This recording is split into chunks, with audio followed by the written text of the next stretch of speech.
మహబూబాబాద్ జిల్లా మరిపేడ మండలం పురుషోత్తమాయగూడెంలో ఇక మహిళ దారుణ హత్య గురైంది.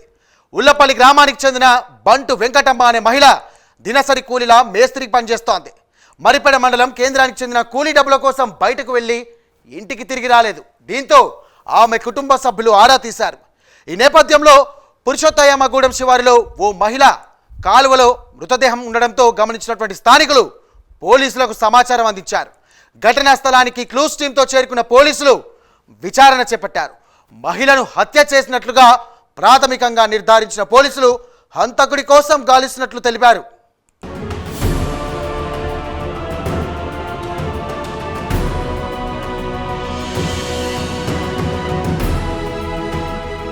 ఇన్ఫర్మేషన్ వచ్చింది. మరిపేడ పోలీస్ స్టేషన్ పరిధిలోని పురుషోత్తమాయగూడెం విలేజ్ అవుట్స్కట్స్లో ఒక మహిళ చనిపోయి పొలాలలో పడేస్తుందనే ఇన్ఫర్మేషన్ ప్రకారం ఇక్కడికి రావడం జరిగింది. ఇక్కడ వచ్చి చూసి చనిపోయిన మహిళను ఐడెంటిఫై చేయడం జరిగింది. ఆమె పేరు బంటు వెంకటమ్మ, 55 ఇయర్స్ ఉంటాయి. భర్త పేరు లింగయ్య, ఉల్లెపల్లి విలేజ్ తంది. తను లేబర్ అందరికీ యజమానిగా పనిచేస్తుంది.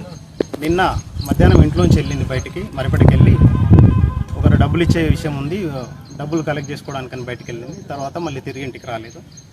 ఈరోజు ఇక్కడికి ఇన్ఫర్మేషన్ ప్రకారం వచ్చి చూస్తే ఆమెకు మెడకు చున్నీతోటి ఊరేసి ఉంది. బాడీని ఐడెంటిఫై చేయడం జరిగింది. ఇంక్వెస్ట్ చేసినాము. ఎవరు హత్య చేశారనేది ఆల్రెడీ క్లూస్ ఉన్నాయి మాకు. అక్యూజ్ను పట్టుకొని కఠినంగా శిక్షిస్తాం.